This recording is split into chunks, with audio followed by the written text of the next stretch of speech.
Hey guys, and welcome to a brand new video here on FPL Now. Today we're going to be going over some of the best players to be bringing into your Game Week 2 squad. So if you're excited for the video, make sure to drop a like down below, leave a comment what players are at the top of your transfer list, subscribe if you're brand new, and let's get into the video. So, starting things off, we're going to be talking about Manchester City players. Of course, I'm going to be giving reasons as to why I think all of these players deserve to be transferred into your squad. I'm not just going to throw random players at you, but we're starting off with Haaland. This one's pretty simple. I mean, the whole debate between him and Kane at the start of the season, if you went with Kane, it's not looking too good. If you went with Haaland, you're probably pretty happy with the result. But yeah, most people have transferred Kane to Haaland ahead of Game Week 2. Now, if you didn't do it early on, it's going to be a little bit more difficult because there have been price rises. So Haaland, I do believe now has gone up to 11.6, whereas Kane has dropped to 11.4. So it's not just as simple as transferring out Kane for Haaland. You actually have to find 0.2 elsewhere in your team, which will mean that you'll have to take a hit. And also, your team will have to suffer because of that one decision. And again, who would have really known that Kane was not going to do anything against, Southampton, and Haaland was going to get a brace against West Ham? Everyone brought Haaland in for the Bournemouth game, and, you know, anything he got against West Ham was just a bonus. But 13 points to Kane's 2, that 11-point difference, I mean, it's a massive swing. And not only that, you know, people don't have to transfer in Haaland, who's already got him, whereas people that didn't obviously now have to get in Haaland. So, yeah, I mean, not only is the Bournemouth home game like probably the best captaincy option of the week, the fixtures that City have just after that, you know, Newcastle, Crystal Palace, Forest at home, Villa, you know, these are just all really nice fixtures. You could expect Haaland to be scoring a lot of goals in.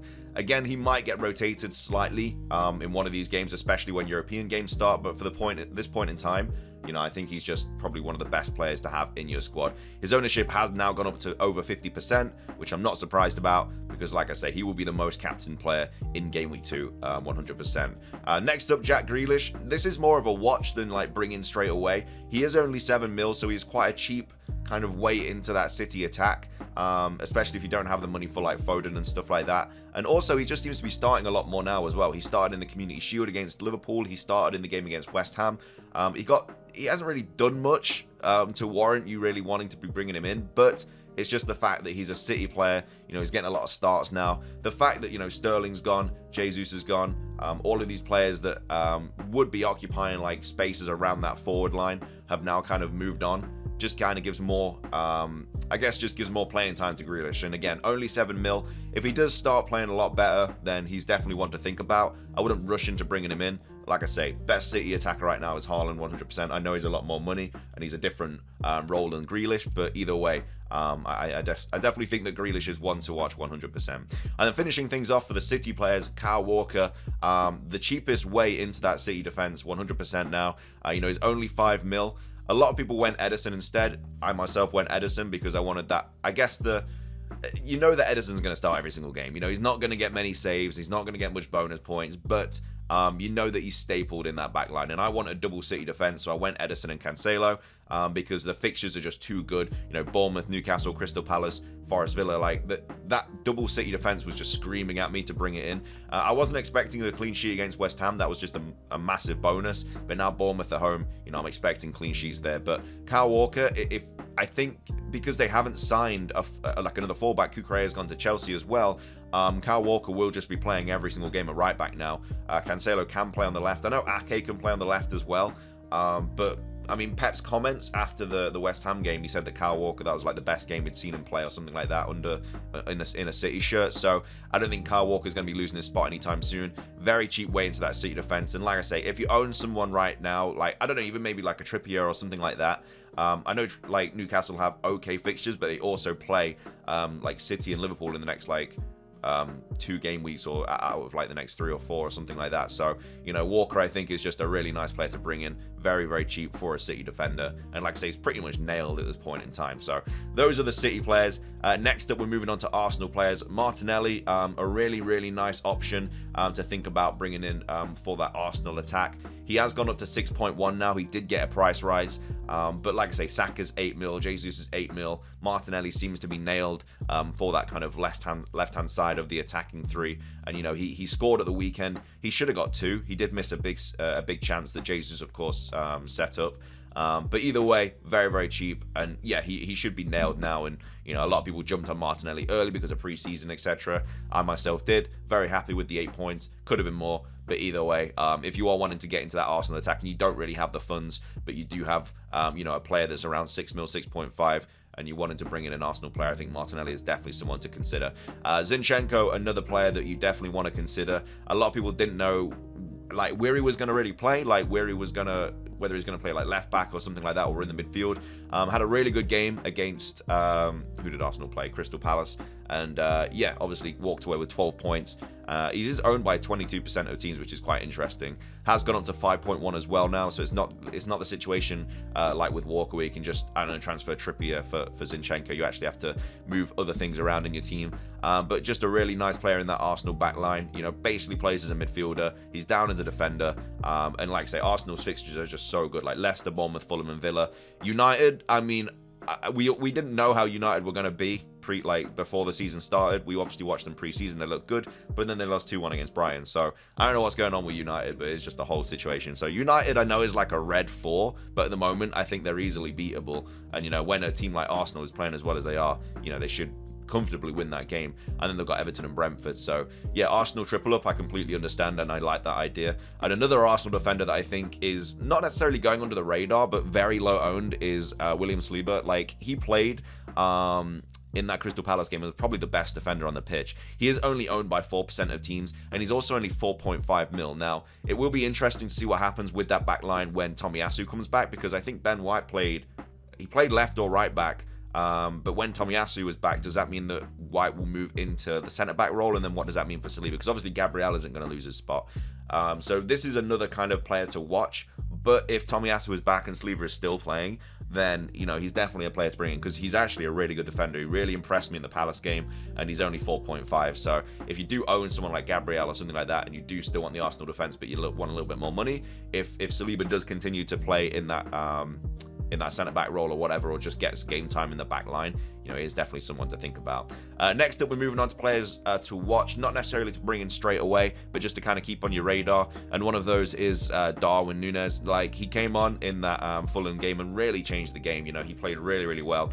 And Liverpool's fixtures are like, they're good. You know, Crystal Palace, then United, then Bournemouth, Newcastle, Everton and Wolves. It's just, you know, is he going to start every single game now? You know, he obviously came on and made a massive impact. But, you know, once Jota's back from injury, how is that going to change everything? You know, then you've got Firmino, Jota and Darwin, who are all going to be occupying that, like, striker role. So definitely one to watch. We'll have to see what his minutes are like if he starts to increase his game time, especially when European games happen. But for right now, I know that he did just kind of haul with 9 points, but keep it on the lock. Like, he's 9 mil. Like, who are you really going to get rid of for that? You don't really want to be messing up with your team, because there's not really any strikers that are 9 mil. You know, you've got Jesus, but obviously if you wanted to get rid of him, you'd have to get another mil from somewhere and upgrade him. But yeah, I definitely think he's just one to watch now. As well as Kulusevski as well. Did obviously hold with 13 points. They do have Chelsea away next, though I wouldn't be bringing him in this week. But after that, you know, Wolves, Forest, West Ham and Fulham. Like I say, just another player to watch, really, just simply because he is an 8 mil option. Well, he's 8.1 now, but I think he'll go back down to 8 mil after, like, the Chelsea game and stuff like that. But yeah, you know, if you do have someone like Saka or Mount, or you've got Diaz, and you want to be bringing in a Spurs attacker, you know, Kulusevski could be someone that you bring in, especially if he gets a lot of game time. So that's some players to watch there. Another one is Andreas Pereira. I mean, he's only 4.5. And I don't know, I was really impressed with him in the Liverpool game, because, like I say, he was playing Liverpool, he was on all set pieces, he was getting balls in the box, he was very, very dangerous, very creative. And, you know, for some of these games, like, I don't know, Brentford at home, like, I might even play him. I know it was pretty much just a bench option for me, but, you know, watching him play, like I say, on set pieces as well, I think it could be a really explosive player. So I really like him as an option. And again, incredible bench option as well. Like, I know I guess the bench was like Andreas Pereira, Nico Williams, and a 4.5 mil striker. But I wouldn't necessarily waste a transfer on Pereira. But, you know, when you're using your wild card or something like that, definitely think about bringing him in, because, yeah, he looked really, really good on the eye test. Next up, players that you probably shouldn't be bringing in at the moment. You kind of missed the thing about FPL is players will haul, players that you don't own will haul, and you don't want to jump the gun and bring them in straight away. And Mitrovic is one of those players. You know, he has just had a price rise. He did just get the brace against Liverpool, played really, really well. Wolves and Brentford next, which isn't too bad. But, you know, then they have Arsenal, Brighton, Tottenham and Chelsea. You know, Fulham probably aren't going to score too many goals in those 4 games. And, you know, Wolves were good last season defensively in the first half. So if they sort that out, then it will be tough to get the ball in the back of the net. And Brentford as well. You know, Brentford are also a team that is tough to break down. So I know he's on penalties, but for 6.6 mil, you know, I don't think he's really worth bringing in at the moment. You just kind of have to deal with the fact that he hauled. Not a lot of people owned him, so it wasn't too damaging to like ranks and stuff like that. But I wouldn't necessarily think he should be like on your radar to bring in like anytime soon, especially with the fixture swing that Fulham do have. I know I've just spoke about Pereira being a Fulham player to bring in, but again, he's only 4.5. And again, I wouldn't waste a transfer on Pereira. Just bring him in like on a future wildcard or something like that. And then another player that you probably missed the haul with is Fabian Schär as well. Again, just kind of going over players that people will see got like 15 points, 13 points, and like, oh my god, I need to bring him in my team. You know, they do have Brighton next, but then they have City, Wolves, and Liverpool. So it's the same with Trippier, really. If you're thinking about getting rid of Trippier, maybe not this week, but maybe like the week after or something like that. Thinking about moving them on because, like I say, City and Liverpool in game week 3 and then game week 5.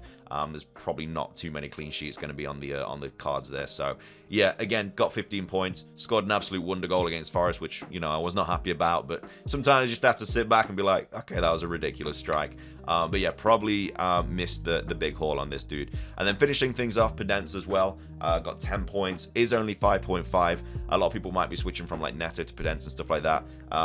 Don't do it. He's only 1.4% owned. Again, Wolves fixtures are all over the spot. I'm only going to kind of keep Neto until the Tottenham game, and then I'm going to get rid of him and then bring in like a different player or something like that. There's a few other 4.5, 5.5 mil players that are pretty good. But yeah, Pedence, another player that not necessarily think you should be bringing in. He did obviously get 10 points, but honestly, he probably won't score that many goals this season. If he does, fair play. But I don't think he's a player that should be being brought in on a transfer. I mean, the thing about bringing transfers in for game week 2, like we still don't really have a lot of data. Like I think if you already have Haaland, I mean, I think your team's pretty much already okay. Like you probably don't need to use a transfer. Even if you're trying to get like double City defense and stuff, then fair play. But I don't necessarily think you need, like you obviously picked all those players for a reason.